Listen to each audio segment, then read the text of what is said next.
Euh, Bonjour.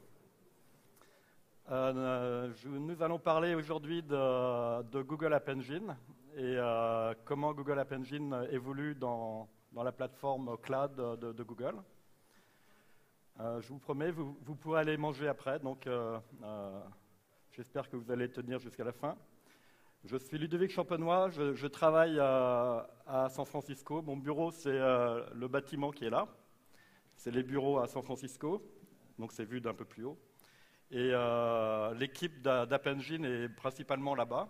Et donc je m'occupe des runtime. J'avais commencé par Java, mais maintenant je m'occupe aussi de PHP, Go, Python. Pas en tant que développeur, mais plutôt en tant que supervision. Et je m'occupe aussi des SDK. Voilà mon compte plus, Twitter, email. N'envoyez pas trop de emails parce que j'en reçois déjà trop par jour. On va brièvement parler des data centers Google parce que c'est principalement là où tourne tout le software de Google et éventuellement votre software si vous voulez. Que ce soit avec Google Compute Engine, Google App Engine. Donc on va faire une petite présentation et après on va parler des nouveautés qui sont introduites dans App Engine comme les modules. Et vous allez comprendre pourquoi un module dans App Engine est intéressant parce que vous pouvez éventuellement migrer un module dans Compute Engine via les Managed VMs. Donc, vous avez tous vu les photos des data centers, ça c'en est un, c'est une autre photo très jolie, j'ai jamais vu celui-là, c'est hautement sécurisé. Et c'est là en fait où Google construit ses data centers principalement pour les propres applications internes de Google, que ce soit Ads, Search, Mail, Gmail, G Drive, etc. Et l'intérêt de ces data centers et de la Cloud Platform, c'est qu'en fait, on veut aussi, en offrant la Google Cloud Platform, offrir la même infrastructure pour vous, pour hoster vos applications. Donc c'est le même management, c'est les mêmes règles de failover, de reliability que nos propres applications internes. Et donc, que vous ayez une seule VM qui tourne dans un de ces data centers, ou 5000 ou 100 000, c'est pareil. Ça va tourner de manière équivalente à nos produits internes. Donc, brièvement, pour recadrer les nouveaux logos, on a changé les logos il y a à peu près 2-3 mois, et je suis toujours un peu perdu.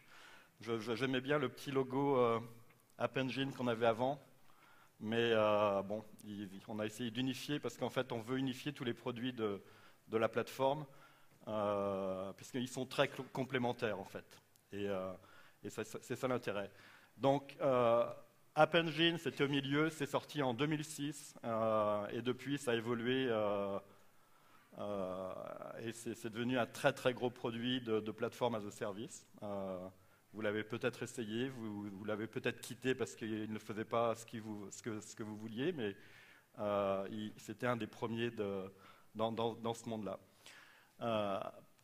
Infrastructure comme service, c'est la nouveauté. En fait, ça a été lancé officiellement l'année dernière, en novembre. C'était en preview depuis au moins un an et demi.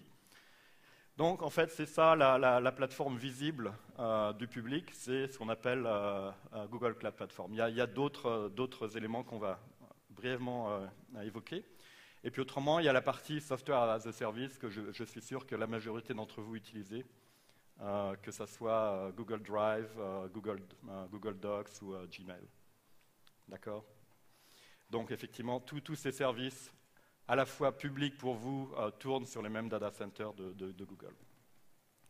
Donc je disais qu'il y avait d'autres éléments de la plateforme. Cloud Storage, où vous pouvez mettre des data dans des buckets de manière très simple. Hautement sécurisé et éventuellement lié à des projets App Engine, Compute Engine, ou complètement public, si vous voulez que vos buckets soient publics. MySQL, hosté entièrement pour vous, que vous pouvez accéder soit dans une application App Engine ou Compute Engine. Cloud Data Store, qui est la base de données NoSQL, qui était initialement disponible que via une application App Engine, Et depuis un an, on l'a un petit peu sorti du carcan App Engine, puisque maintenant vous pouvez l'utiliser à partir d'Amazon, si vous voulez, d'Azure, de votre laptop, en faisant un main. Donc en fait, c'est plus lié vraiment à un projet App Engine, c'est vraiment une base de données NoSQL que vous pouvez accéder de n'importe où. En Python, en Java, en Go, en JavaScript. Donc on a un binding pour tous les langages, même Dart, si vous voulez. Et ensuite, la partie service ou analysis avec BigQuery, qui est faire des queries de manière très très efficace sur des gros volumes de data que vous prenez soit de Cloud Storage, Data Store, et que vous donnez à BigQuery pour faire du big data. Donc on va un tout petit peu revenir dans Compute App Engine parce que c'est important pour le futur d'App Engine en fait. Donc Compute Engine, c'est la partie AIS de Google, et on voudrait que votre application tourne dans ce data center.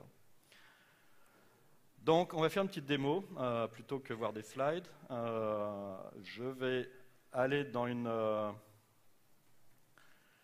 un projet Compute Engine, App Engine. En fait, maintenant, on essaye d'unifier la console pour tous les services, où vous avez une entrée pour Compute Engine. Si vous scrollez, vous avez une entrée pour Cloud Storage ici, Cloud Data Store, Cloud SQL, et puis un peu plus haut, App Engine. Donc en fait, c'est une console unifiée qui permet d'offrir tous les services de la plateforme de manière simple. Vous pouvez rajouter des utilisateurs sur ce projet. Donc dans Permissions, vous pouvez rajouter qui peut accéder à ces ressources, qui peut créer par exemple des VM. Donc là, on va créer une petite VM très simplement en appuyant sur ce démo Devox France. Je vais prendre la zone US centrale, pourquoi pas. Donc on a depuis cette semaine sorti des zones en Asie. On en a déjà 2 en Europe. Donc ça veut dire qu'on continue à rajouter des zones, et ça c'est assez intéressant parce que vous pouvez voir que chaque zone a une prédiction de maintenance. Donc par exemple l'Europe l'Ouest sera down le 13 juin 2014. Donc ça, vous pouvez déjà anticiper à migrer éventuellement vos VM sur une autre zone en fonction de ces outages, qui sont plutôt de la maintenance prévue. Et vous choisissez l'image, et puis, bon, on va tout prendre par défaut et on va créer. Donc voilà, tout ce que j'ai fait avec cette console utilisateur, en fait, peut être fait en command line, et avec des API REST que vous pouvez appeler de Go, de Java, de Python, de script Bash, comme vous voulez, c'est très simple. Donc en fait, voilà, elle est créée. Bon, elle est créée presque. Si je clique sur le bouton SSH ici, vous verrez la ligne de commande que je peux couper-coller, quand vous êtes vraiment paresseux comme moi, pour vous loguer en mode SSH sur cette VM qui est un Linux Debian tout à fait standard. Donc là, vous avez une nouvelle VM sur le cloud. On va revenir un tout petit peu maintenant à la présentation. Et donc là, on a fait une VM. Donc c'est intéressant, et une fois que vous êtes en mode SSH, vous pouvez faire apt-get de ce que vous voulez. Donc là, la deuxième démo, c'est en fait, au lieu, puisqu'on est Google, on va quand même une VM, c'est petit, mesquin, on va essayer d'en faire une centaine pour voir comment ça marche. Donc là, si on va là, et on va ici, je ne vais pas mettre 200, on va mettre 100. Donc là, c'est une toute petite appli écrite en App Engine, qui utilise les API Compute Engine, qui va parler à Compute Engine en disant démarre-moi 100 nouvelles VM. Donc si on revient au niveau console, qui est là, au début il n'y en avait pas, et vous allez voir que petit à petit, elles vont arriver. Voilà. Donc elles arrivent petit à petit. Ça démarre. Donc là, il y en a une qui est démarrée. Donc si on revient à la console générale pour voir qui a démarré, il y en a déjà au moins 50% qui ont démarré en 37 secondes. Et on va essayer de démarrer en moins d'une minute. Oui, non? Est-ce que ça va être possible? Espérons. Voilà, presque. Voilà, 52 secondes, j'ai démarré sans VM.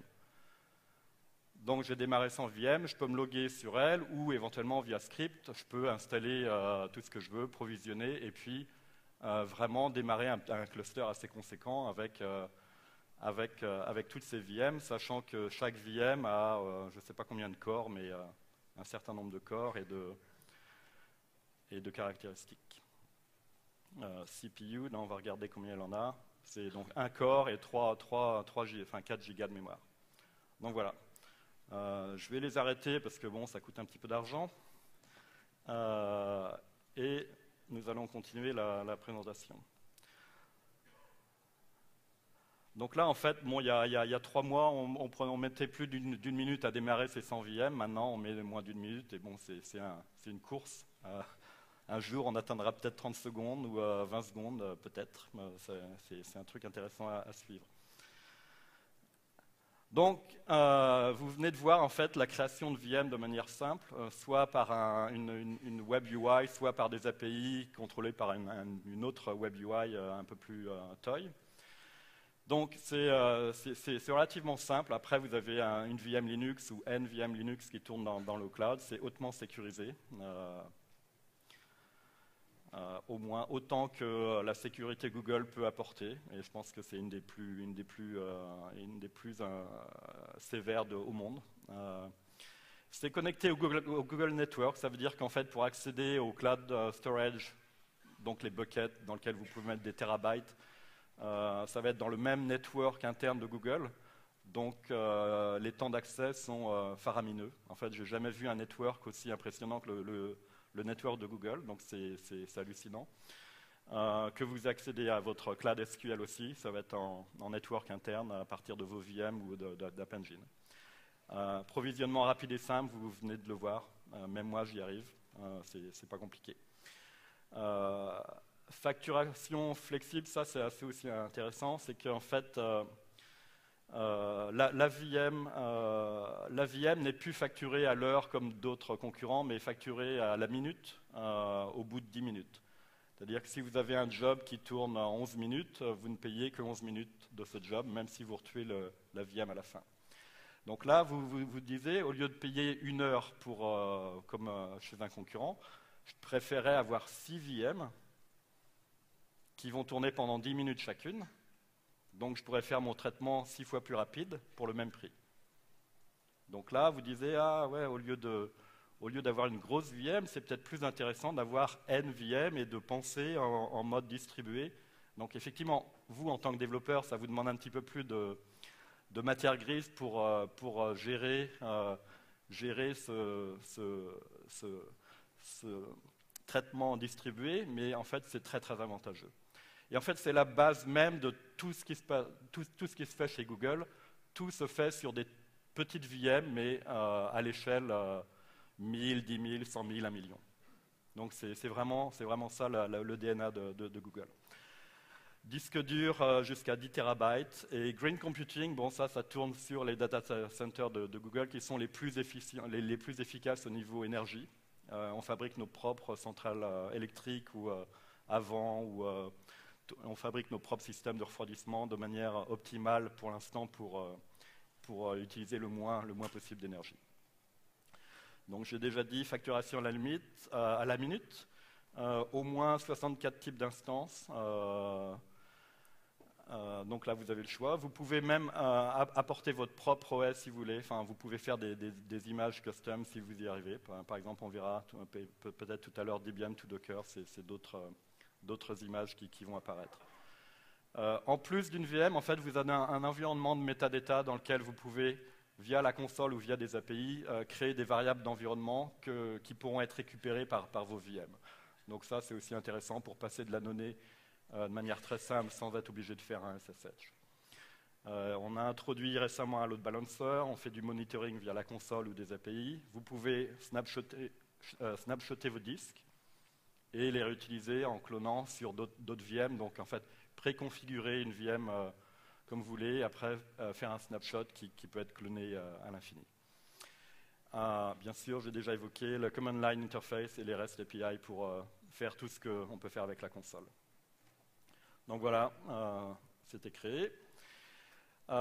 L'autre partie de la plateforme Google, c'est App Engine. Donc c'est plutôt le produit sur lequel j'ai beaucoup travaillé.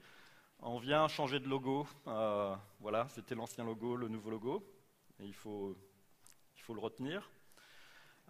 Donc c'est une plateforme complètement managée pour vous. On a essayé de vraiment simplifier l'environnement de développement, c'est-à-dire que vous faites une application web en Python, en Go, en Java, maintenant en PHP, c'est le nouveau langage qu'on a sorti.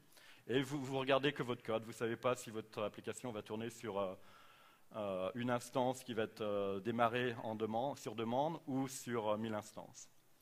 Donc on s'occupe automatiquement pour vous de la mise à l'échelle. Pourquoi? Parce qu'en fait, c'est dur de prévoir la charge.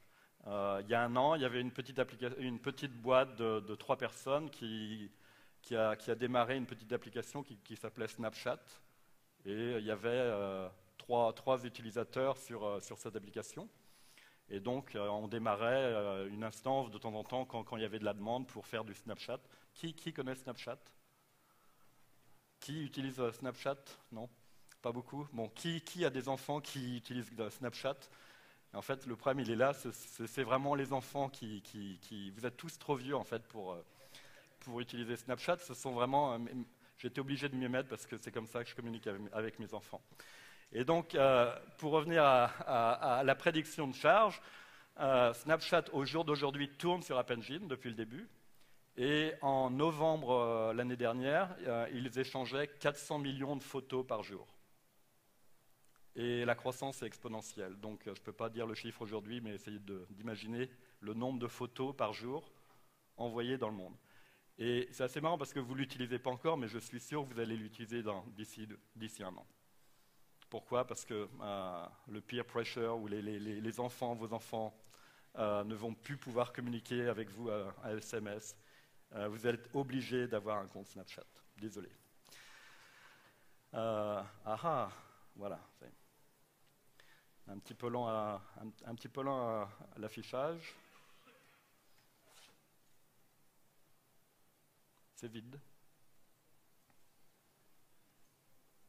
On recommence. Donc c'est les dates, oui. Les dates de cette année, depuis un an. Donc Compute Engine Preview il y a un an. On avait sorti PHP aussi à Google I.O. l'année dernière.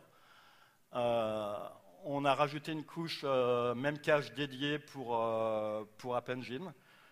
Jusqu'à maintenant, le service Memcache d'App Engine était partagé par toutes les applications. Des clients, par exemple, comme Snapchat, ont dit on préférait avoir nos quelques terabytes de RAM pour nous, parce qu'on en a vraiment besoin, on est prêt à payer. Donc on a offert ce service. Au niveau Compute Engine, on a rajouté un load balancer. Snapchat, 400 millions de photos par jour. Et Compute Engine est sorti en mode public officiel en décembre.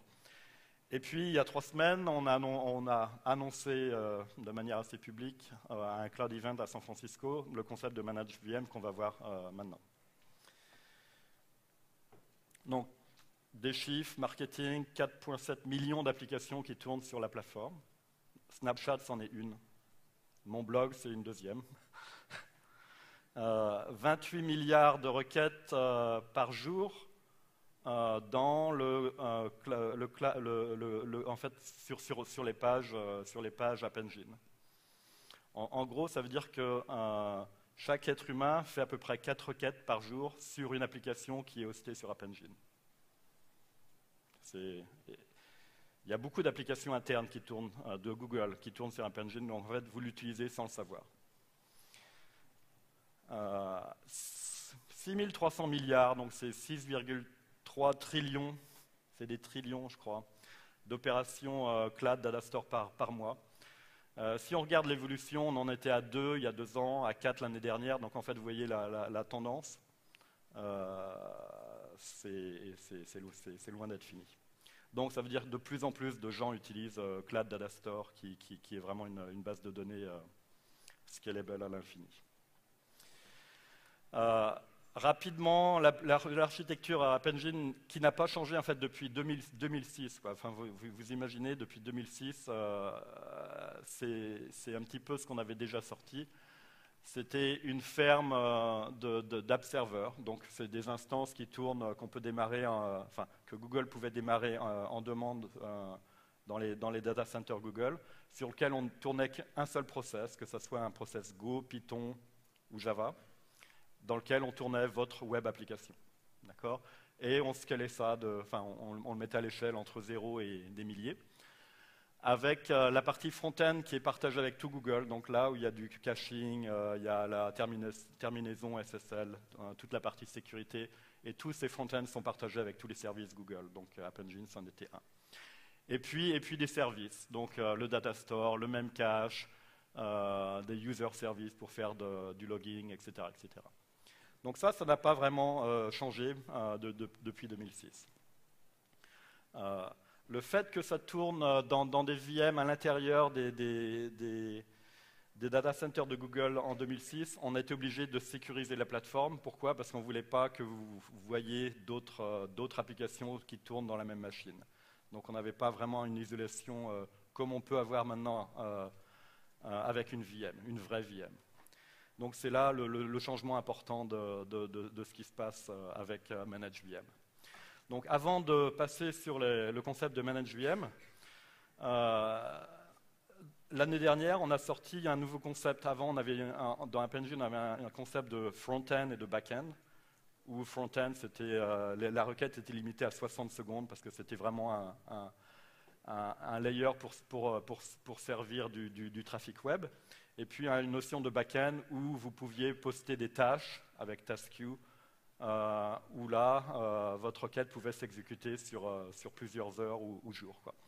On a essayé d'unifier ça en apportant la notion de module. Donc maintenant, une application App Engine, mon application, est une collection de 1 à n modules. Donc là, j'en ai 2, module 1, module 2. Chaque module, c'est une web app. Donc pour le monde Java, c'est un WAR, d'accord, c'est une web app. Et chaque module a une version, ou plusieurs versions. Et chaque version est live. D'accord, c'est très simple. Et chaque version a entre 0 ou 30 000 instances, par exemple, pour Snapchat. Donc, en fait, c'est le même process qui tourne sur plein de machines différentes. Donc, il y a bien sûr des URL par défaut, mais vous pouvez accéder à la version il y a une typo, ça devrait être version 1 de module 1 de mon application appspot.com. C'est l'URL pour accéder à l'image qui va tourner là. Si vous rajoutez un numéro avant version A, vous allez accéder à l'instance 0, 1, 2, 3. Si vous enlevez tout, y compris module 1, en fait, il y a un module qui s'appelle défaut, dans lequel votre requête va aller. Donc, c'est très simple. J'ai dit qu'un des modules, c'était, par exemple, pour Java, un WAR-file. Donc, si vous avez 2 modules en Java, c'est 2 WAR-files. En fait, vous pouvez les packager en tant que développeur en un IR-file, Enterprise Archive. Mais vous n'êtes pas limité à faire que du Java. C'est-à-dire que vous pouvez avoir le module 1 écrit en Java, le module 2 écrit en Go, le module 3 écrit en PHP, il n'y a aucun problème. Tous ces modules utilisent les mêmes services et ressources qui sont définis au niveau de l'application. C'est-à-dire que la connaissance d'utilisateurs, qui a le droit de faire quoi, c'est entièrement partagé par les modules. Ils partagent le même cache. Donc, si vous avez 1 TB de RAM pour la partie même cache, tous ces modules vont taper dans le même cache. Même database, même cloud storage, même tout. D'accord ? Donc, en fait, si vous revenez à mon exemple d'avant, où c'est peut-être mieux de démarrer 6 machines plutôt qu'une pendant 1 heure, c'est peut-être aussi mieux de couper votre grosse application qui fait 100 mégas de jar file compliqué c'est peut-être mieux de la découper en modules, voilà, c'est pas compliqué, où vous pouvez mettre à jour et versionner de manière indépendante vos modules. C'est-à-dire qu'à chaque instant, je peux updater le module 2, par exemple, en lui rajoutant une nouvelle version, qui ne sera pas la version par défaut, mais vous pouvez, en faisant du traffic splitting, vous pouvez dire je vais mettre 20% de mon trafic sur la version F de mon module 2 pour voir un petit peu comment quel est l'impact sur l'utilisateur, soit au niveau des logs de mon application, ou est-ce que l'utilisateur est perdu parce qu'il ne comprend plus le UI. Donc ça vous permet de faire du A/B testing très simplement. Donc cette notion de module, elle était fondamentale pour, non seulement pour les gros clients, parce qu'on a de plus en plus de gros clients chez App Engine, parce que leur application devenait trop dure à manager, mais c'est aussi fondamental pour en fait la notion de ManageVM. Donc ManageVM, en fait, c'est un truc qu'on a rajouté. Là, je vais parler rapidement des propriétés de mise à l'échelle de chaque module. Chaque module, en fait, a trois possibilités de mise à l'échelle, soit automatique, la dernière, c'est le truc classique d'App Engine. Vous ne faites rien, c'est App Engine qui décide pour vous quand on démarre un module.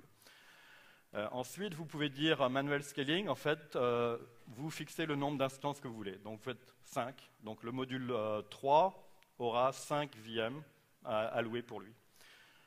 Et entre les deux, il y a ce qu'on appelle basic scaling. Vous dites, je veux entre 0 et 5.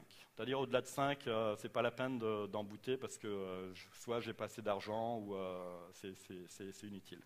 Donc, voilà les trois propriétés de mise à l'échelle par module. Donc, tous ces concepts qui marchent dans App Engine classique, je dirais, peuvent être adaptés pour ce qu'on appelle maintenant ManageVM. Et en fait, c'est très simple à comprendre. ManageVM, qu'est-ce que c'est? C'est vous prenez un module ou N modules de votre application App Engine et vous décidez, en fait, je ne veux plus la tourner dans les instances classiques d'App Engine, je veux la tourner dans une vraie VM que App Engine va créer dans Compute Engine. Donc là, c'est votre même web application qui va tourner dans un vrai OS qui est à vous.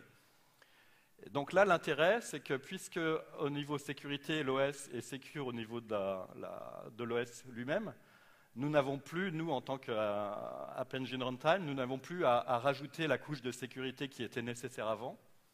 Pourquoi? Parce que c'est votre VM, vous avez le droit de faire ce que vous voulez dedans.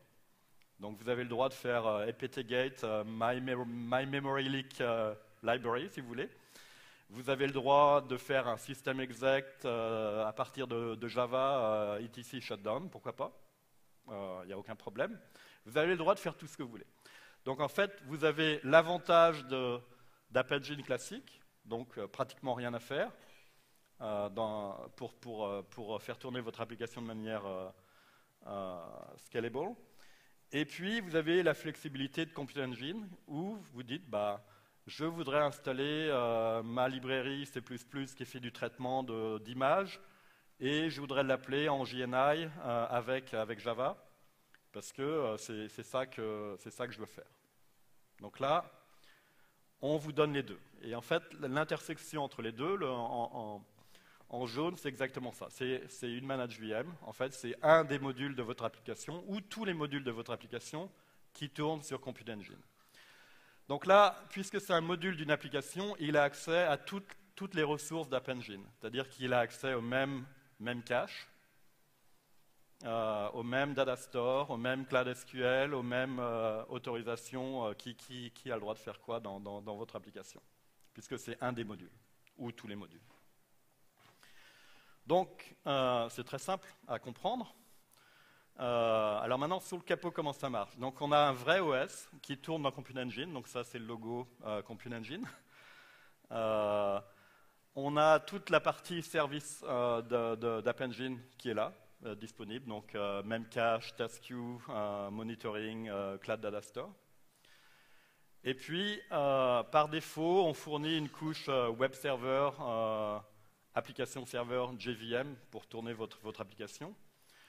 Vous pouvez rajouter du code tiers, donc n'importe quelle librairie que vous prenez sur le web ou que vous avez écrit vous-même, et puis votre application. Donc là, j'ai mis une JVM dans une machine, et puis l'autre, là, c'est Node.js. Donc en fait, quand on a annoncé ManageVM il y a 3 semaines ou 4 semaines, on s'est dit avoir les mêmes runtime qu'avant, ça ne suffit pas. Il faut montrer comment on peut rajouter un autre runtime dans App Engine. Donc on a travaillé sur un runtime Node.js donc il n'est pas encore au point. Vous pourrez l'utiliser, je ne sais pas quand, dans quelques semaines ou quelques mois. Mais le travail qu'on fait, c'est offrir les mêmes API, enfin les API à la Node.js pour App Engine.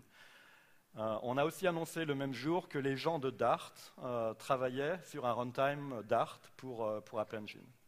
Donc dans peu de temps aussi, vous pourrez avoir votre application end-to-end qui marche dans Android, qui marche dans Chrome au niveau client et qui marche côté serveur écrit en Dart avec un seul langage.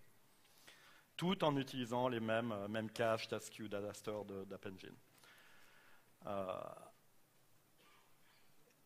Là, donc je rajoute Dart, Python, donc il y a Go, enfin, donc on va supporter tous les runtimes qu'on a. Et puis l'intérêt aussi d'avoir ces nouveaux runtimes comme Node.js et Dart, c'est qu'en fait on va écrire à partir de ces deux runtimes des blueprints pour que vous ou la communauté puisse rajouter un runtime qui marche bien dans App Engine. Et donc là, le travail, c'est faire il y a quelques hooks qu'il faut implémenter, et puis c'est surtout un travail d'écriture d'API pour offrir des API clean pour accéder au data store ou à des services de la plateforme. Donc c'est plutôt du travail de design d'API qui est bien adapté au runtime que vous voulez offrir. Donc voilà. Alors maintenant, comment on implémente ça sous le capot? Votre VM en fait va tourner ce qu'on appelle un container. Et c'est là où on fait le lien avec la présentation que j'ai fait hier sur Docker. C'est qu'au jour d'aujourd'hui, on va utiliser Docker pour déployer votre application dans un container qui va tourner dans la VM. Et ça vous permet en fait de manière très simple de décrire qu'est-ce qui va tourner dans votre VM.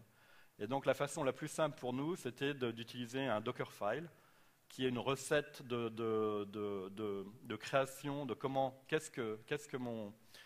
qu'est-ce que mon environnement d'exécution va avoir. Donc est-ce qu'il va avoir cette apt-get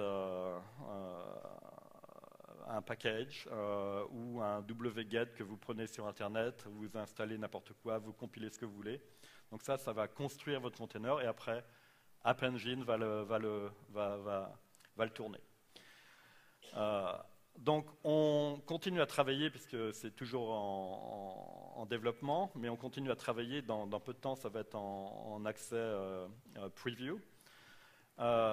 Côté runtime, mais aussi, on a aussi travaillé sur un environnement SDK dans lequel vous pouvez tester vos modules sur votre PC, sur votre Mac ou sur votre Linux. Donc ce SDK, il supporte aussi Docker. Donc on va faire, ça c'est la seule ligne qu'il faut écrire si vous voulez utiliser le minimum d'informations pour Compute Engine, pour Java. Votre Dockerfile, c'est une seule ligne. Donc en fait, vous rajoutez un fichier et cette ligne pour dire que en fait, votre application Java va tourner dans App Engine. Bien sûr, vous pouvez le customiser en rajoutant toutes les commandes Docker que vous voulez dans ce Dockerfile. Donc on va passer à une démo. Et je vais utiliser, non pas ça, même si c'est pour montrer que Docker tourne dans VirtualBox sur mon Mac. Donc c'est mon environnement de développement. J'ai un environnement de virtualisation qui est VirtualBox et j'utilise Boot2Docker sur Macintosh. Je vais démarrer plutôt celui-ci qui est Android Studio. Donc non, on ne va pas faire d'appli Android aujourd'hui, mais j'utilise Android Studio simplement parce que c'est intéressant. On peut ouvrir des projets Gradle, mais aussi des projets Maven avec Android Studio. Et donc là, mon exemple, c'est un projet Maven. Donc j'ai utilisé cette IDE qui est développée avec IntelliJ et les gens d'Android chez Google. Donc, on va regarder enfin, que fait cette petite web application. En fait, cette petite application, elle génère un fichier PDF en utilisant une librairie qui s'appelle iText en Java. Donc voilà, là je génère le code, le PDF. Donc on va tourner cette application. Avant de la tourner, je vais regarder un fichier, le App Engine web.xml. OK. Donc là, je vais tourner cette application, la lancer. Ça, c'est toutes les tâches Maven. Donc je la lance et on va voir, on va essayer de l'activer.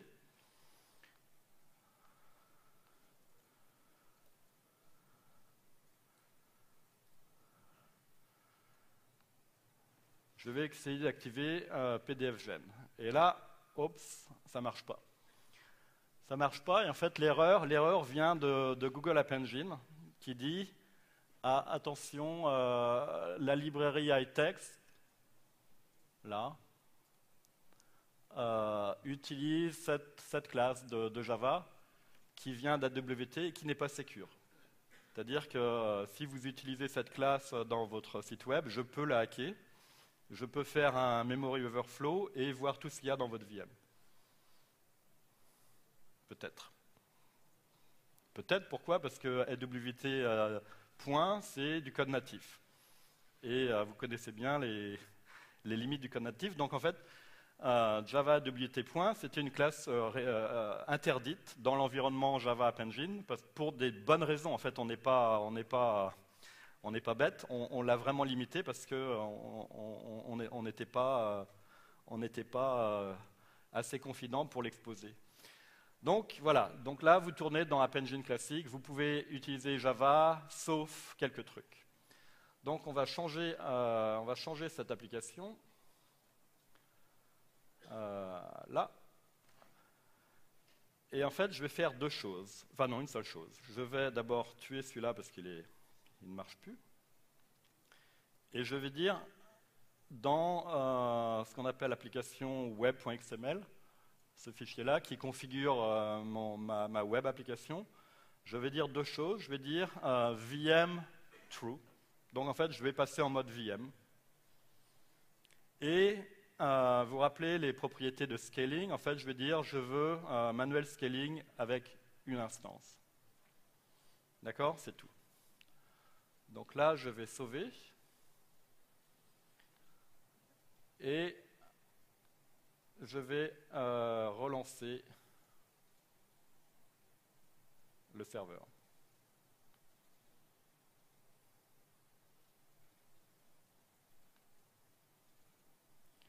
Donc quand il a fini, admettons qu'il a fini.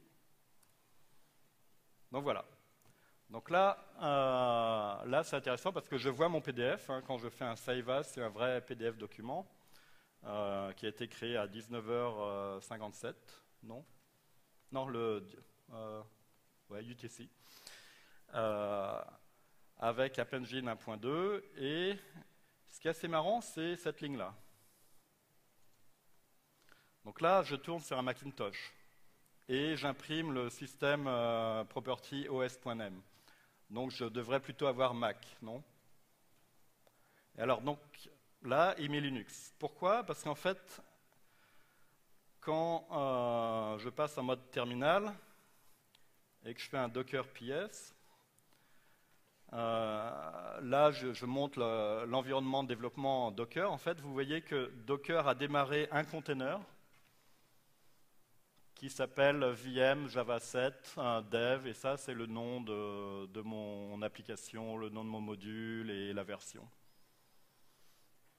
D'accord? Donc en fait, vous restez dans le mode de développement classique d'App Engine en utilisant Maven, en utilisant Python, en utilisant Go, en utilisant vos environnements de développement ou votre runtime préféré. Vous pouvez accéder à tout le système qu'une VM peut offrir. Je vais même scroller sur toutes les propriétés. En fait, il y en a une autre qui est intéressante à voir. Donc ça, c'est un pass qui ne tourne que dans home/vmagent. Il n'est pas sur ma Macintosh, il est dans la machine virtuelle qui tourne via Docker, en fait, dans mon Mac. Et la même image Docker, en fait, c'est ce qui va être déployé côté runtime. Donc c'est exactement le même environnement d'exécution que vous avez sur votre Mac avant de le déployer. Donc là, la fidélité entre le mode développement et le mode hosting sur la cloud platform est parfait. Là, ce qui est intéressant, c'est voilà ça. Donc là, on utilise GT 9.1.0 et on va bientôt passer en GT 9.1.4 qui est sorti la semaine dernière. Et ça veut dire quoi ça? Ça veut dire qu'en fait, c'est la dernière version de GT qui permet de faire du servlet 3.1, qui permet de faire du WebSocket. Et tout ça, ça va devenir disponible pour vous pour être utilisé par les applications. Donc voilà, la petite démo. On va arrêter. On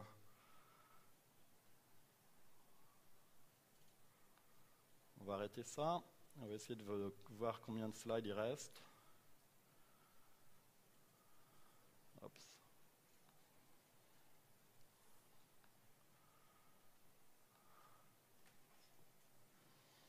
Donc voilà la démo. Donc, c'est quoi le message en fait? C'est qu'on essaye vraiment d'avoir une unification de la plateforme. Donc on avait démarré il y a très longtemps avec App Engine, puisqu'on a sorti Compute Engine officiellement il y a moins d'un an. On essaye de faire collaborer les deux produits ensemble. Et il y a d'autres produits qui vont arriver ou qui sont en cours de développement ou d'annoncement. Par exemple, un deployment manager qui permet de déployer des applications beaucoup plus que App Engine. Si vous voulez déployer votre propre, par exemple, Hadoop cluster ou Redis, etc. Donc là, il y aura des API de déploiement qui vont au-delà de ce que peut faire App Engine, mais ça va être unifié avec les mêmes outils, en fait. On a annoncé un Cloud DNS, donc vous pouvez enregistrer, ne plus aller sur GoDaddy, mais enregistrer vos propres websites avec Google.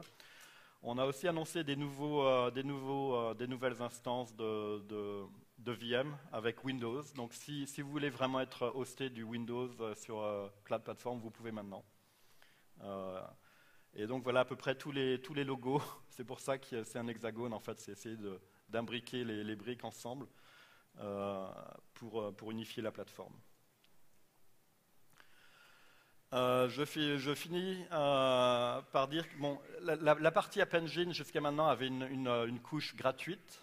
Donc si vous utilisez un tout petit site, il n'y avait aucun problème de rester dans la partie gratuite. Pour la partie VM Engine, ou la partie Compute Engine, il faut payer. Donc il faut mettre une carte de crédit. Donc soit vous avez une carte de crédit, vous pouvez commencer, ou alors on peut négocier et on veut vraiment que vous essayiez la plateforme. Donc on veut pas que on veut pas que vous soyez bloqué en mettant votre carte bleue. Donc là vous pouvez utiliser jusqu'à $500 de crédit sur à peu près toute la plateforme. N'hésitez pas.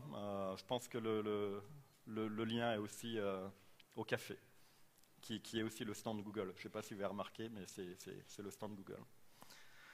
Donc voilà, on a 6 minutes pour finir et avoir des questions avant de se jeter sur le repas.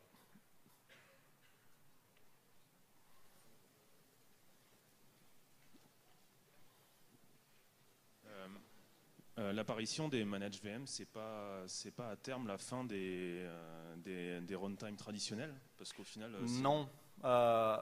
Non, pourquoi? Parce que, au jour d'aujourd'hui, les managed VM ne sont pas auto-scalable. Donc, la dernière propriété de mise à l'échelle, on ne l'a pas encore implémentée. Donc, ça, c'est un premier niveau. Deuxième niveau, c'est que si tu regardes, même si tu prends une petite VM, c'est déjà plus gros qu'une instance classique App Engine. Okay. Et donc, il y a toujours avantage à utiliser des toutes petites instances. Un F1, donc un front-end classique d'App Engine, c'est 0,6 core et 128 MB de mémoire. D'accord? La plus petite VM, c'est quand même, on a vu 3,8 gigabytes de mémoire et 1 ou 2 corps, quoi. Donc en fait, il y a toujours la place pour des petits, vraiment petits ou micro-containers.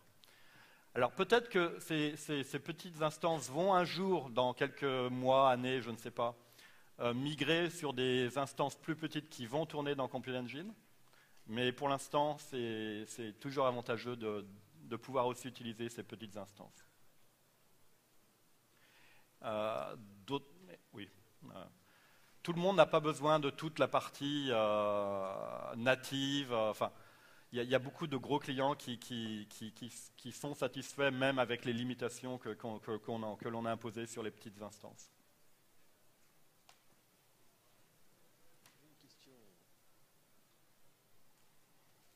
Non? Oui, une, là, devant.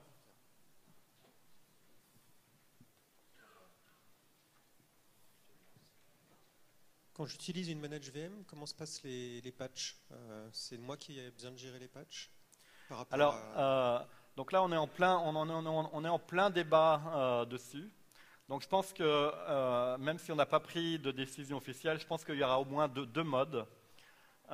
Si vous utilisez le Dockerfile avec une seule ligne, là, on comprend exactement comment est votre VM et on va pouvoir se permettre de patcher l'OS. Par contre, si vous commencez à faire du Dockerfile de manière complètement custom, peut-être que la librairie native que vous installez dépend d'un bug du noyau. Peut-être, d'accord? Donc si nous, on upgrade le noyau, on va vous casser. Et donc là, en fait, ça sera plutôt en tant que vous, en tant qu'utilisateur, de décider à quel moment vous redéployez votre container en effectuant tous les tests, en fait, avant que vous déployiez la nouvelle version. Donc là, l'intérêt des modules et des versions est fondamental.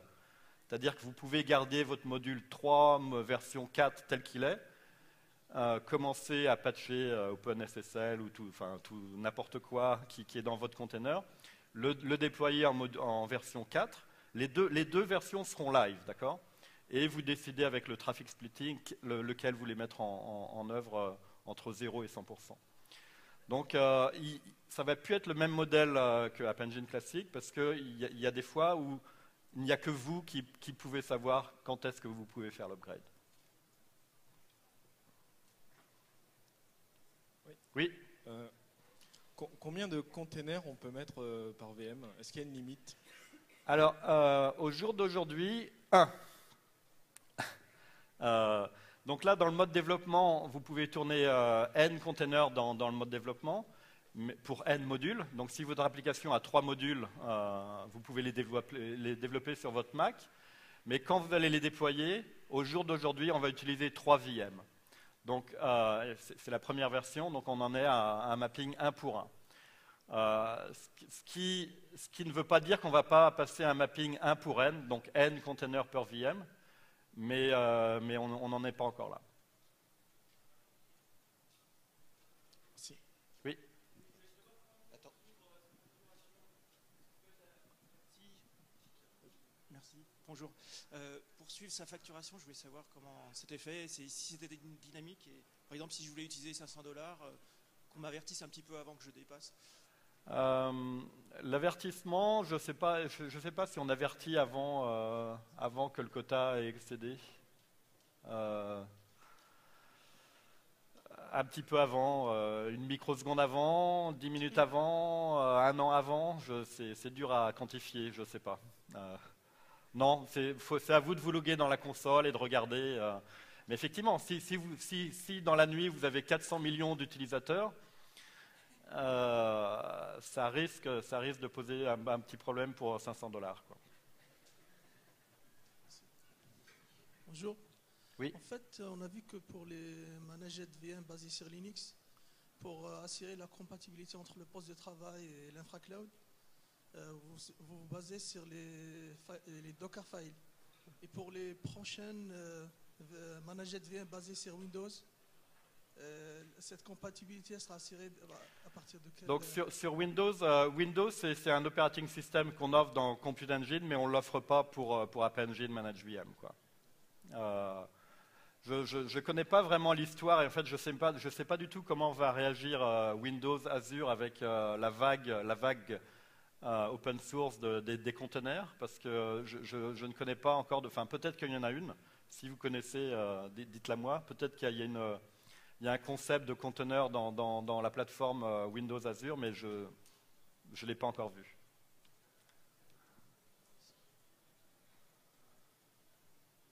Voilà, 0 minute. Bon appétit.